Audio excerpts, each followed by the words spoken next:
I have two scan tools up here. This is what we use when you come in for a diagnostics. The difference between diagnostics and code reading is AutoZone, Advanced, O'Reilly's. All them guys will read the code, but remember, I've said it before, they're part stores. They're going to sell parts. They're going to pull a code and say, okay, here's what the code says, you need this part. That is not true. This tool right here, just purchased it for the shop, $3,300. They're not using this. This box right here, I can now reprogram cars, something I could not do before. They are promoting this tool right here, right now, so they gave me a deal. It's about a $5,000 tool because of this box right here. I can go in there and change the computer in your car, update it. How many of you have Windows at our house? That's it? 3, 4 of us have Windows? How many times do you get that notice your Windows needs to be updated? Update your Adobe Accureader, all of that. Your cars, if you're watching the commercials, powered by Microsoft, need to be updated. I can do that. It's $110 to do that. I have to go to the car, to the website of the manufacturer, download their information on this. This is just a laptop or a tablet that they've converted over to a scan tool. But I can get in here, get on the internet, watch movies, play video games. That is not what this is for. I want one of those, I'll buy one. So this is the newest one I'm using right now. This is not a beginner's tool.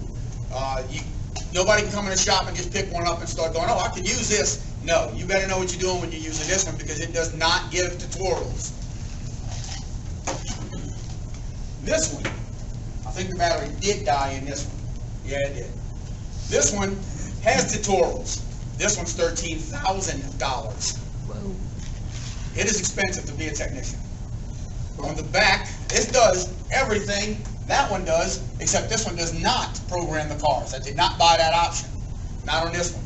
What I did buy on this one is this little box here in the back. Right here is a lab scope. Back in the day, I know Jim will be familiar with it since he works with computers. You used to watch a little, and if everybody's been in a hospital, you see little monitors, they go beep, beep, beep. Okay, those are basically lab scopes. That is what this is now. It's replaced all of that. It's put on this screen, and we can tell what's going on with a car instantly. We don't have to wait for the computer to process it. We don't have to wait for anything. We get the information right now. But you got to know how to hook it up. That's why I bought this one, because it has a tutorial to help hook it up. Cars, like I said before, change so fast that they're changing on the production line. So we have to keep up with them, and the best way to do that is you need to have a good lab scope and a good scan tool. We have multiple scan tools. I have a laptop that I use also for the speed of a laptop. These are almost as fast as a laptop, but not as fast.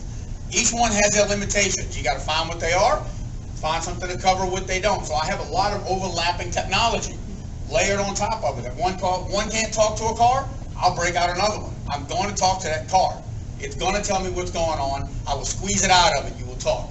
Just like the Russian mafia, I will make you talk. So, one other thing I want to cover today, and here is after we get all of this done, you've got a 12-month, 12,000-mile warranty on anything I do at the shop. If the light comes back on for whatever reason, once we're done with the car, I personally drive every car. I can't find a technician that knows how to do it, and I've had plenty, that can drive a car and reset all of the monitors, which is what the state is looking for when you go get the test. When they plug into the car, they're looking to see, is this car ready to pass emissions? Not whether it will or not, but is it ready first? A lot of people fail for readiness. They get their cars done, they get the keys handed back, they run over to the emissions station and fail. And they come back to the shop. Why did I fail? You didn't drive the car long enough. They'll tell you drive it 200 miles. It can be done in 7. You got to know how to drive the car. That is what I do. That's why I drive every car. I'll drive it around, get it to pass, and then go get the emission test so I know it passed. That is my only insurance right there. I fixed your car. Here it is. Does the lights come back on? Absolutely. There's 300 reasons that light's going to come on. It passed the reason we fixed it.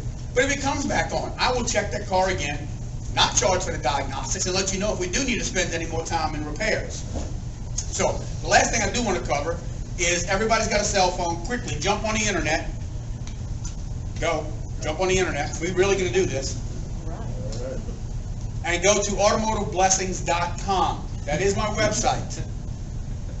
Please. Okay, Vita, you're excused. Got a flip phone. Once you get there, on the top, actually I have it pulled up already, on here, so I can kind of give you guys a look at what it looks like. This is the website. On the top of here, they've got a bunch of headers. The biggest header that I like on here is the one that says My Garage. If you've ever had your car fixed here, if you send somebody to get your car fixed here, their car will be on the internet. You can lose the receipt. How many times have y'all lost receipts? Like, oh, I can't find a receipt. I don't remember what was done. It's here. It's on the internet. You've got a smartphone. That's why I want you to pull it up on your phone. It will be there. You click on that. It will ask you to sign in. You've already given me your email. So it's got your email only. You create your password. Your car is now linked that way to you only. I can't get on and look at your car. Only you can. And it will tell you what was done, how much you paid, and how long ago it was done. All right there. For every vehicle you own will be there. If you need to change the vehicles, if you buy a new vehicle, we add it. It simply gets added on here again. This thing is very active. I just don't promote it enough at the shop. I don't have time to. I'm too busy working on cars. So when you get a chance, go there if you've ever had your car here at the shop and look it up. Create your login so you can see what was done. If you have any questions, it will tell you if there's any services coming up, so you don't miss any of the services that the manufacturer recommends. You don't want to let your cars just start falling apart around you, because it costs more to fix them than to keep them running. And that's what I'm trying to do, is keep the cars running, keep them on the road, make them last longer. Cars do last longer. They go, what, 350,000 miles now. I remember back in the 70s, you go 100,000 miles, you threw the car away. All right, Charlie, automotive blessings. My time is up.